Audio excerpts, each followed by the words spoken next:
Hi everybody, I'm Jack and this is Raw Tropical Living. Thanks for joining me today. Well, what's the date today when I'm shooting this video? I think it's October the 15th, halfway through October. So I see weather from different places in the world, different parts of the United States, Canada, and it's starting to cool down a bit. Even having some cool spells where I'm from in LA, Lower Alabama. A couple of friends back home were telling me they've had some nights that dipping down into the 50s. So that cool weather's coming. For some people, it may be already here, and for others, it's right around the corner. But a lot of you are going to experience it to some degree at some point here in the next few months. So I just thought we would talk about a few tips for surviving on the raw vegan lifestyle during the winter and thriving on the raw vegan lifestyle during the winter.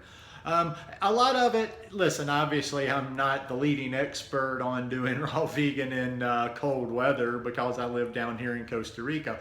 Although a lot of that cold weather stuff is up here, because think about it, I do travel. I go back to the States. I will be in the States during December. So there, sometimes I'm there in December and January, and even in Alabama it gets quite cold.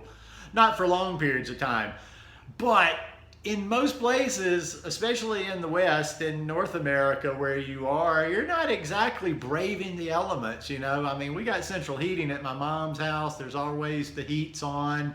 Pretty much everywhere you go is heated. Personally, I just prefer to keep more clothes on, but start there. Wear more clothes around the house, you ain't got to run. Can't expect to run around naked and eat stuff that's raw maybe and feel as warm. So obvious point, just wear some clothes when you're around. And if you have to make the lifestyle work, wear more clothes during the winter. Very simple. Bundle up. Room temperature smoothies. I just had one, I didn't have any frozen bananas this morning. I was just thinking this smoothie's fine. I hear people just like, I hear that all the time, like, oh, well, I just can't take the smoothies in the wintertime. Well, just don't have cold smoothies. A smoothie is just blending. A smoothie doesn't cool anything down unless you put frozen fruit in there or unless you put ice in there. So, yeah, stick to the room temperature smoothies during the wintertime, especially those green smoothies. I mean, I enjoy a cold smoothie, and I do that, from time to time, whether I'm putting frozen fruit or ice, but it's not a necessity. It tastes fine without it. Warming spices. Use some warming spices during the winter time. Cinnamon, turmeric, cardamom, ginger, cayenne. All of those are good. Adding those things in, they raise that body temperature a little bit, or at least just make you feel like you're a little bit warmer. So add some of those in there if you're trying to stay raw. Dehydrated. A dehydrator.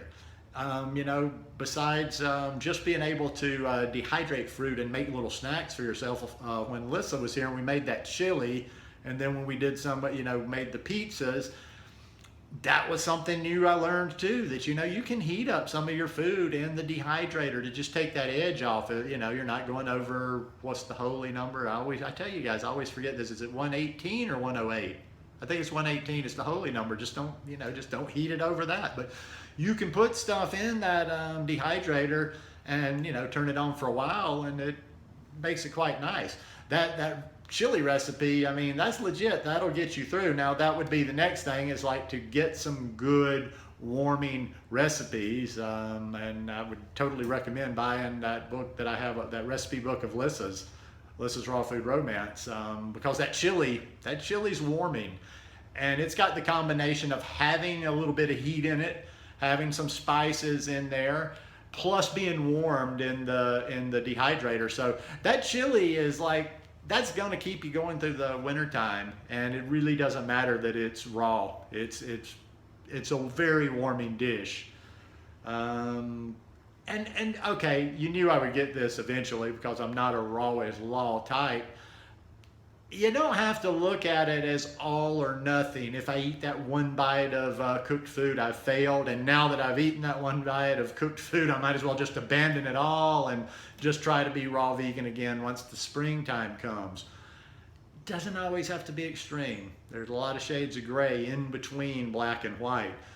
There's so many different things I could tell you here, and you just got to figure it out on your own. A lot of times, if you're saying it's just strictly for it's cold to do raw vegan in the wintertime, and you're strictly doing it just to warm yourself up, you could do any number of things there. You could have a cooked side dish with your dinner. You could mostly eat how you're going to eat normally.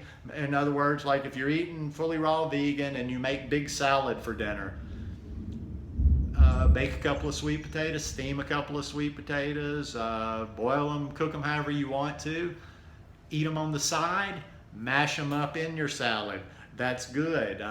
Any kind of greens you could have nothing other than, if you want to stay away from like the starches, the tuber vegetables, potatoes, you could do something as simple as just having your salad, eat what you normally eat, and having some steamed broccoli, having some steamed, I use personally for greens, I love collard greens.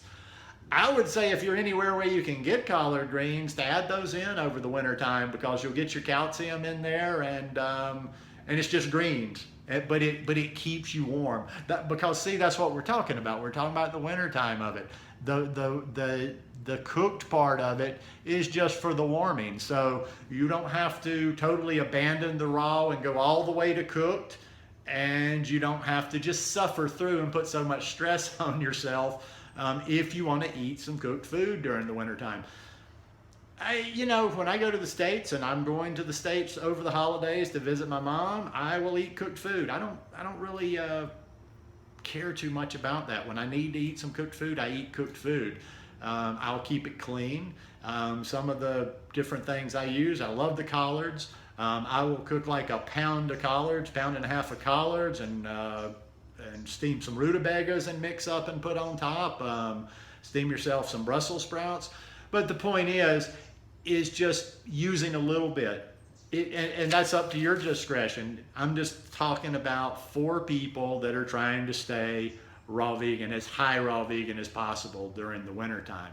So just add that in. Just add in. It could literally comprise maybe 25% of your total overall meal at dinner, just by having yourself, like steamed potato on the side, some steamed broccoli on the side, some Brussels sprouts, cabbage. Cabbage is another excellent one, and cabbage is cheap. You can steam a whole head of cabbage. And I've done that before too, when I just want something a little warmer. When I'm in the States and I want something a little bit warmer, I've steamed a whole head of cabbage, and eaten a whole head of cabbage with just a little clear hot pepper sauce on it. And then one last thing too is just have yourself some nice beverages around the house, some warm beverages. Wintertime is the time that is really key on that. I enjoy Dandy Blend as a coffee substitute. You might like that one. Have a tea that you like. I generally don't drink, even though I still drink coffee from time to time. When I drink teas, I definitely don't want the caffeine, so I have several teas without caffeine in them. But a lot of different tricks there. Use whichever ones you need. Mix and match. Use a few. Use the ones that work for you. But once again, I'll be boring and tell you the same old. Have a plan for the winter. Think about what you're going to do. Don't just wait until you're sitting there shivering and you're cold and I want something warm to eat and blah, blah, blah. Adjust your plan accordingly over the winter. Keep things around the house. Some of these things I mentioned, the spices, the teas, whatever you need to keep. Adjust your plan and make that special winter plan. And it's really not that tough to get through. I mean, okay, granted too, you have to factor in that you aren't getting, even though, besides it being cold, you're not getting some of the fruits and vegetables. But bottom line, to finish this up, it just boils down to doing the best you can. There's no reason, the worst thing I could see anybody doing is trying in a cold weather climate, is trying to be fully raw vegan the entire winter, and struggling the entire winter and stressing out because they're not doing it perfectly in the entire winter. You do this lifestyle the best you can based on your circumstances. So, make yourself a realistic plan for you, and it's not that really hard to survive the winter. But I think if you, with a little bit of planning and a little bit of thought, you can actually thrive in the wintertime on this lifestyle. But Anyhow, just my 2 cents worth. Hope you guys like this one. If you like it, give me a thumbs up. Hit that subscribe button below, please. And I hope you are having a wonderful day. Peace.